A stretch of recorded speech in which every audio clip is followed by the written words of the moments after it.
Merci d'être nombreux à nous suivre sur le live Facebook KTV, mais également sur la 106.9, la radio.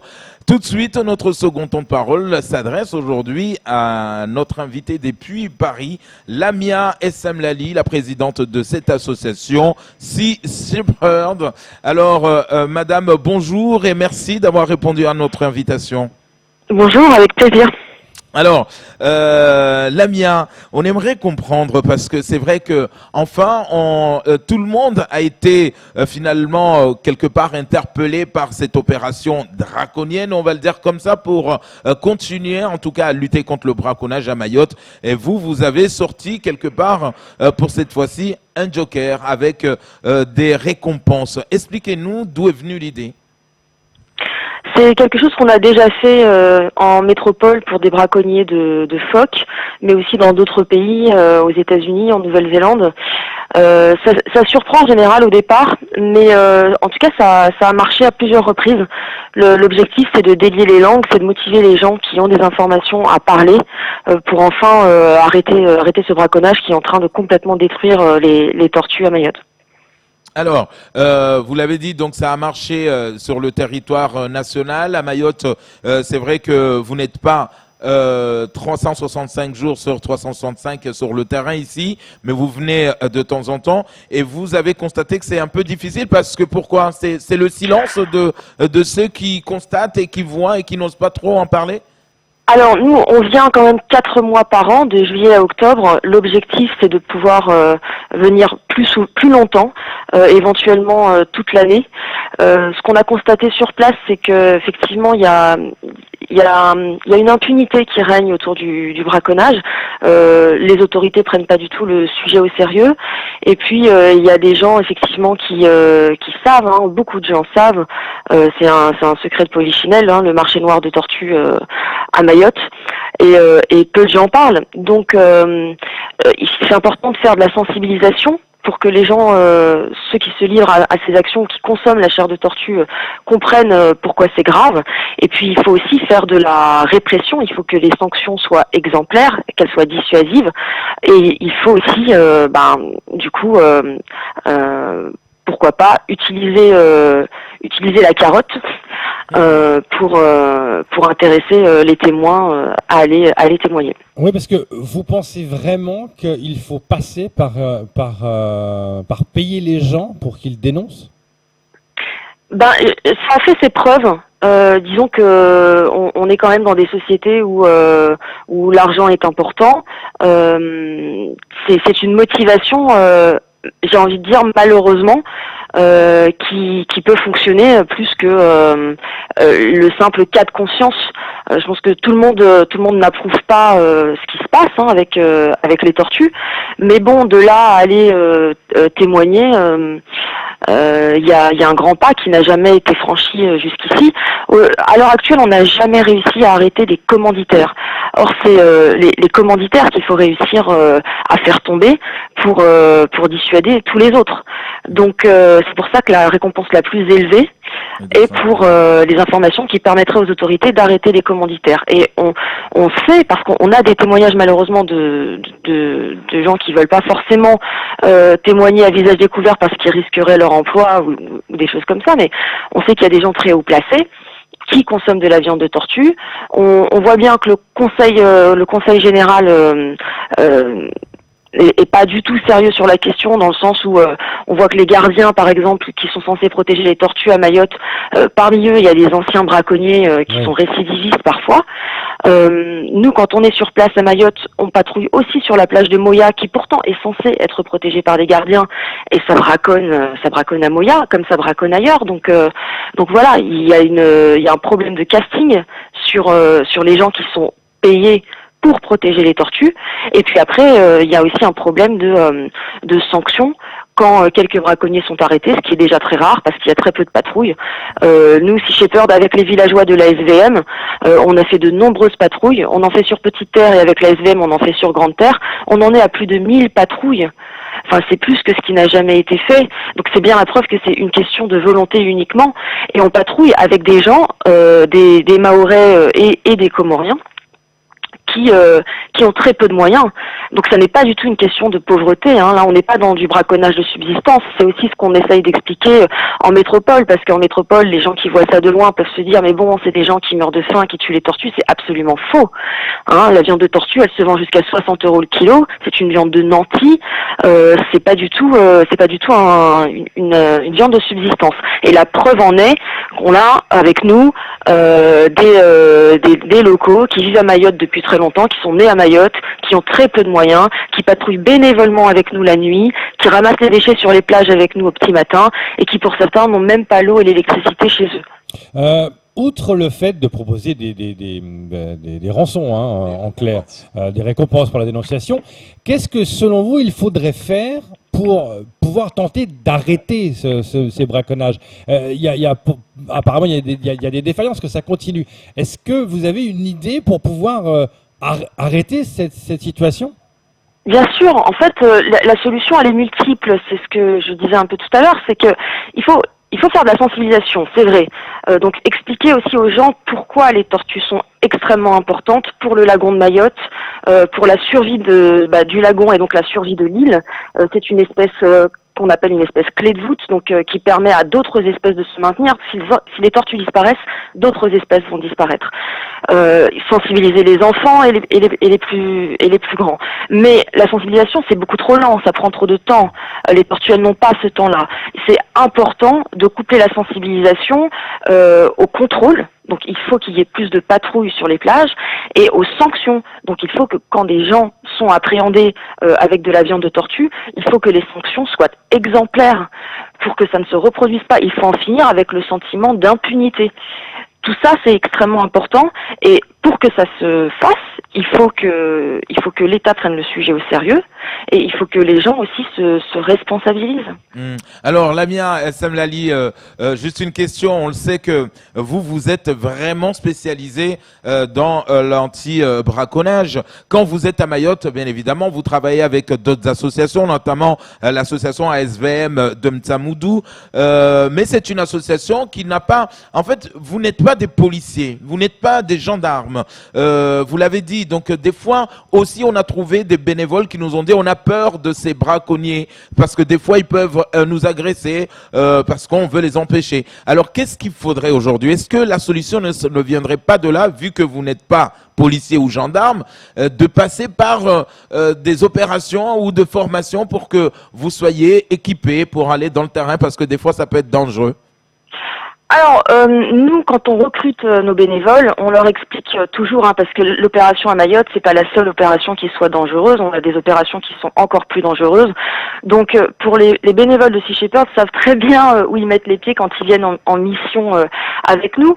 Donc, on prend les précautions nécessaires, c'est-à-dire qu'on est suffisamment nombreux quand on patrouille. Le facteur risque, il existe, il est indéniable parce qu'on ne sait jamais non plus sur qui on peut tomber. Maintenant, quand on fait le calcul, on en est à plus de 1000 patrouilles aujourd'hui. On a eu deux altercations, donc où on est tombé sur des braconniers qui nous ont caillassés ou qui ont été un peu agressifs. Deux altercations sur plus de 1000 patrouilles. En fait, dans l'écrasante majorité des cas, les braconniers s'en vont, ils fuient. Et pour nous, la frustration, elle est plus du fait de pas pouvoir les arrêter, parce qu'on n'est pas justement assermenté à le faire, que de la peur d'être agressé sur la plage. On peut pas faire ces missions-là effectivement si on a peur. Et c'est pour ça que ce qu'on répond aussi à certains des gardiens sur Moya qui disent mais nous on a peur, on peut pas protéger les tortues parce qu'on a peur. La peur n'est pas une honte. On peut avoir peur, c'est pas un problème. Mais dans ce cas, il faut changer de métier. On peut pas considérer par exemple que des policiers ne protègent pas la population parce qu'ils ont peur. Or les gardiens qui sont censés protéger les tortues à Mayotte ne le font pas parce qu'ils ont peur. Pour la plupart en tout cas. Voilà. Mais effectivement, ce qui est intéressant et ce qui est très important, c'est que la police prenne le relais. Parce que nous, les braconniers, on peut les faire fuir, on peut sauver les tortues quand on est là. Mais si l'arrestation ne se fait pas, on est toujours dans l'urgence et ça veut dire qu'il faut qu'on soit toujours là. Et il est là aussi le problème, c'est que pour l'instant, on arrive à être présent 4 mois par an et il faut qu'on soit là plus longtemps parce que le braconnage, malheureusement, il a lieu toute l'année.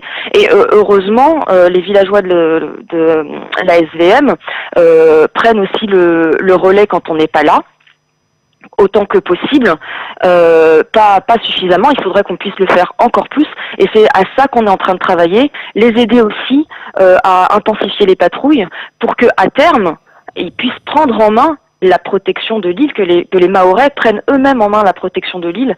Nous, notre objectif, il n'est pas forcément de rester tout le temps ou d'être indispensable. On veut que les gens sur place se prennent en main, et on a de l'espoir pour ça, parce qu'on a vu qu'il existe une vraie volonté et un vrai courage aussi chez les gens à Mayotte pour protéger leur île eux-mêmes, et c'est ça qu'il faut.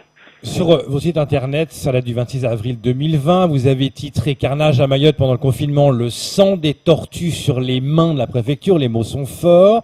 Vous avez demandé visiblement une autorisation de port d'armes signée par les 4 maires de la commune du Sud, qui doit être validée par le préfet depuis 6 mois. Vous avez dit qu'attendez-vous, monsieur le préfet. Est-ce que vous avez eu une réponse de la préfecture? Est-ce que les mots sont forts chez vous, le sang des tortues sur les mains de la préfecture? Oui, il n'y a pas d'autre façon de décrire la situation que celle-là, malheureusement. Alors, je précise que l'autorisation de port d'armes, c'est pas pour nous, hein. C'est pour la police des communes du Sud, hein, qui ne peut pas patrouiller parce qu'ils ne sont pas armés, ils n'ont pas l'autorisation d'être armés. Donc nous, Sea Shepherd, nous sommes des volontaires, nous sommes des bénévoles, nous pouvons décider de patrouiller sans être armés. La police doit être armée pour faire ses patrouilles. Il suffit que le préfet signe cette autorisation de port d'armes qui a été validée par tous les maires des communes du Sud. Ça fait maintenant 7 mois qu'il ne fait pas cette signature. Pourquoi? Les tortues meurent à cause de ça. Donc le sang des tortues est sur les mains de la préfecture et sur les mains du préfet en l'occurrence. Il faut qu'il signe enfin cette autorisation. C'est quand même scandaleux et incompréhensible qu'il ne le fasse pas. Alors, est-ce que quand vous êtes là, Lamia, quand vous êtes sur le territoire, avec toutes les anomalies que vous avez pu relever, notamment cette équipe de brigade de tortue du conseil départemental, est-ce que toutes ces anomalies, vous arrivez à vous mettre ensemble sur la table avec la préfecture, le conseil départemental, pour leur dire stop, ça suffit, c'est pas à moi de venir de Paris de vous dire qu'il y a un massacre de tortues à Mayotte. Est-ce que vous avez réussi à le faire? Malheureusement non, il y a pas de dialogue. On est face à une administration qui est complètement hermétique. Il y a rien qui se fait. Je pense pas que ça puisse se débloquer comme ça. Il faut vraiment que je sais pas ce qu'il faut pour bouger enfin les gens qui sont en place, qu'ils prennent leurs responsabilités, ou changer les gens qui sont aux manettes, parce que clairement le boulot n'est pas fait. Les tortues, c'est la partie émergée de l'iceberg. Quand on voit la façon dont le littoral est complètement détruit et livré en pâture à la déforestation illégale, c'est absolument choquant.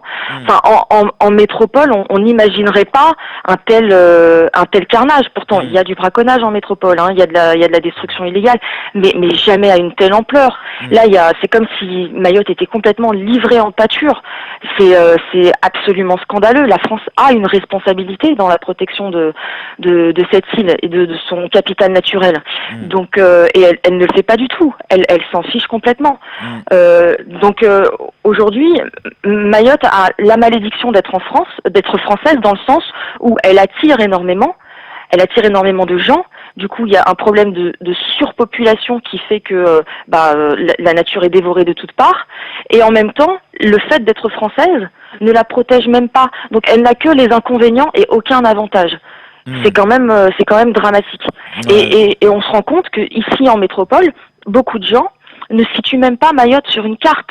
Beaucoup de gens ont entendu parler de Mayotte parce qu'on a fait cette mission à Mayotte. Et ils découvrent l'impunité et à quel point l'administration française sur l'île se comporte comme une république bananière. Et il faut que ça change. Mayotte mérite mieux que ça. Ouais. En tout cas, les mots sont durs. Lamia, deux petites questions avant de vous Ils sont libérer. durs, mais ils sont justes, je pense. Voilà, deux petites questions avant de vous libérer. Est-ce qu'il y a un département d'outre-mer, à part Mayotte, où vous avez mené ces actions et qu'aujourd'hui, on voit les fruits? C'est-à-dire que ça y est, vous avez réussi à repousser en tout cas à ce braconnage. Alors nous, les fruits, on les a vus à Mayotte, parce que sur les 4 mois de patrouille qu'on a fait l'année dernière, on n'a eu aucune tortue braconnée sur aucune des plages où on était. On a permis de protéger plusieurs centaines de tortues. Ça fait maintenant, ça va être la 4e année cette année. Donc ce sont des centaines de tortues, des éclosions, des émergences qu'on a pu protéger aussi des chiens errants et des rats. Les résultats, ils sont là. Après, sur ce qui est de l'outre-mer, vous me parlez d'outre-mer, pour tout vous dire, quand on a commencé la mission à Mayotte, à l'origine, ça devait pas être Mayotte, ça devait être la Guyane. On devait commencer en Guyane parce qu'il y a aussi des problèmes de braconnage en Guyane.